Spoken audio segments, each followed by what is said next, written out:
اس کنبے میں مرد بھی ہے اور عورت بھی ہے،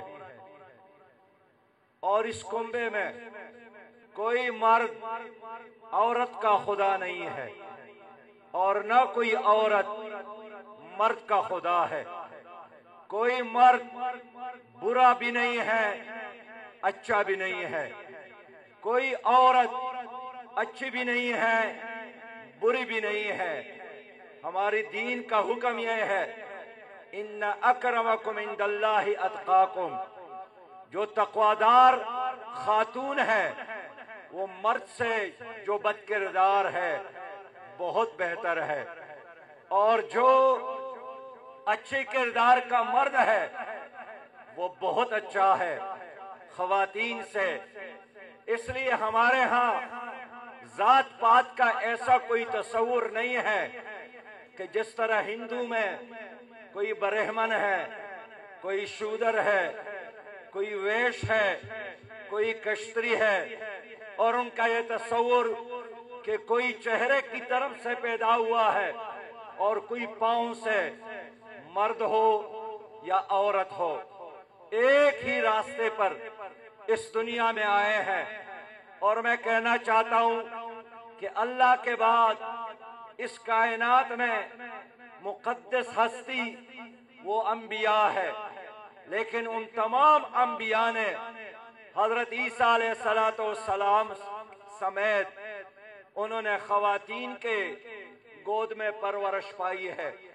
تو اگر میں کہنا چاہوں کہ نبوت کے بعد کائنات میں جو سب سے بڑا ادارہ ہے، نبوت کے بعد سب سے بڑی انسٹیٹیوشن وہ عورت ہے، اور عورت کا ادارہ یہ وہ ادارہ ہے جس میں ساری انسانیت کو پرورش ملتی ہے، جس میں ساری انسانیت کو سکون ملتا ہے، عزت ملتی ہے۔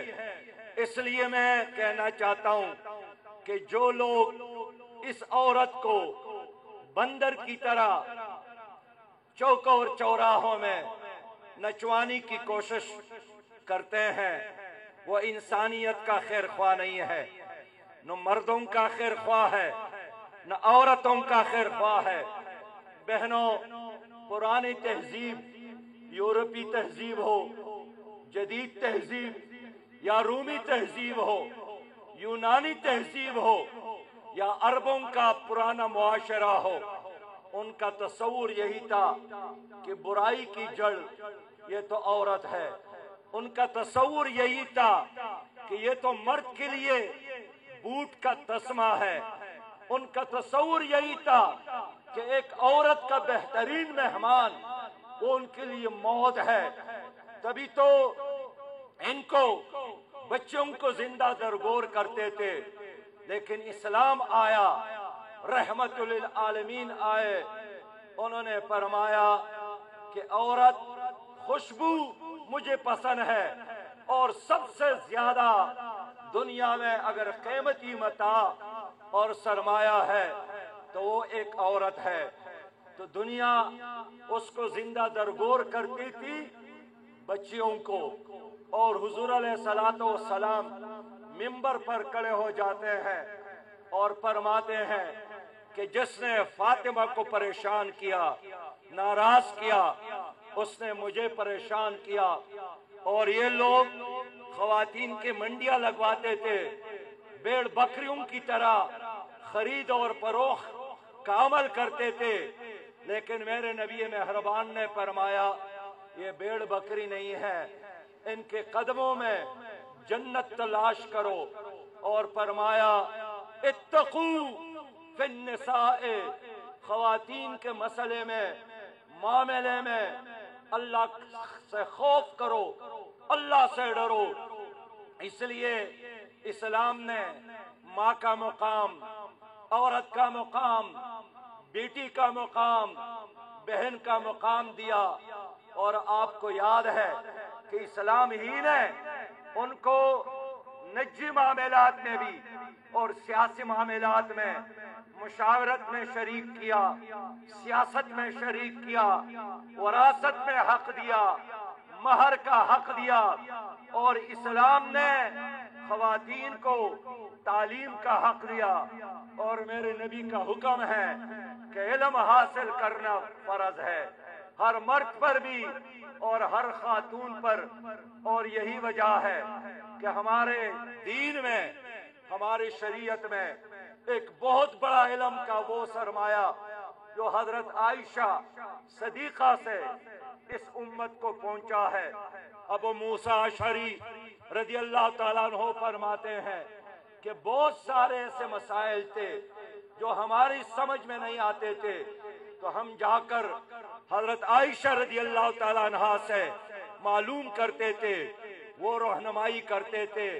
کیا آپ کو یاد ہے کہ حضرت علی رضی اللہ تعالیٰ عنہ کی ماں فاطمہ جو وفات ہو گئی تو حضور صلی اللہ علیہ وسلم نے خود ان کے لیے لحد تیار کیا، اور قبر تیار ہونے کے بعد وہ خود قبر میں اتر گئے، اس میں لیٹ گئے، ان کی صفائی کا، ان کے چوڑائی اور لمبائی معلوم کی، اور پھر کیا ہوا، نبی مہربان صلی اللہ علیہ وسلم نے کو پیش کیا، اور یہ کائنات میں پہلی خاتون ہے کہ جس کو ایک نبی اور نبی آخر زمان نے اپنا چادر دے کر اس سے متی اللہ جان بھائی اس کے لیے کفن بنایا۔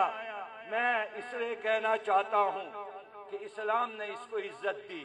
یہ جو دوپٹہ ہے، یہ جو چادر ہے، یہ عزت کا تاج ہے جو نبی مہربان صلی اللہ علیہ وسلم نے ہمارے بہنوں اور بیٹیوں کو دیا ہے۔ میں مانتا ہوں آج مغرب میں ہمارے وہاں کے بچیاں مظلوم ہیں، اس لیے کہ وہ باپ کی شفقت سے محروم ہو گئے۔ وہ بہن مغرب کا وہ اپنے بھائی کی خدمت اور محبت سے محروم ہو گئی ہے۔ وہاں کی عورت آج اپنے شوہر کے وفاداری سے محروم ہو گئی ہے، ان کے ساتھ کچھ نہیں رہا، اور تبھی وہ کہتی ہے کہ میری جسم میری مرضی، اس لیے کہ جسم کے علاوہ مغرب کے خواتین کے ساتھ اب کوئی چیز نہیں رہی۔ لیکن ہماری سوسائٹی میں ایک ماں، ایک بہن، ایک بیٹی اور گھر کا ملکہ اتنا ہی پاورفل ہے، اس لیے کہ گھر مرد کا نہیں ہے، وہ عورت کا بھی ہے۔ ہمارے پشتوں میں ایک شاعر کہتا ہے کہ ہمارے معاشرے میں ایک عورت کا کیا مقام ہے، وہ کہتے ہیں کہ یوم پلار سلور میرونا کہ سر سر طور پکزم پٹائم بھائیما۔ وہ کہتے ہیں شاعر کہ ایک مسلمان خاتون اس کا ایک باپ ہے جو ان کا سایہ ہے، اور ان کے 4 بھائی ہیں جو ان کے پاسبان ہے۔ وہ کہتی ہے کہ اگر میرے سر پر دوپٹہ نہ بھی ہو تب بھی کسی کا نظر بد مجھ تک نہیں پہنچ سکتا ہے، اس لیے کہ اسلام نے بھائی کی صورت میں، بھائیوں کی صورت میں، شوہر کی صورت میں، اولاد کی صورت میں مجھے ایک حصار دیا ہے، ایک پاسبان دیا ہے، ایک چوکیدار دیا ہے، ایک خادم دیا ہے۔ میں بھی ایک باپ ہوں، اور باپ کے حیثیت سے اللہ نے مجھے بھی اولاد نرینہ بھی اور بچوں سے نوازا ہے۔ میں نے اپنے بچوں سے کہا ہے کہ اگر ایک مسئلے میں میں بھی آپ کو حکم دوں اور آپ لوگوں کی ماں بھی آپ کو حکم دے تو آپ نے کس کا ماننا ہے؟ میں نے سمجھایا کہ اگر ایک مسئلے میں بحیثیت باپ میرا آرڈر ہو اور بحیثیت ماں تمہاری ماں کا حکم ہو تو آپ نے باپ کی بجائے، میرے حکم کے بجائے اپنی ماں کا حکم ماننا ہے۔ اس لیے کہ نبی مہربان نے فرمایا کہ ایک صحابی کو کہ پہلا حق بھی ماں کا، دوسرا حق بھی ماں کا، تیسرا حق بھی ماں کا، اور باپ کے حیثیت سے میرا 4تھا نمبر ہے۔ میں اس لیے آج ان بچوں سے بھی بات کرنا چاہتا ہوں جو کچھ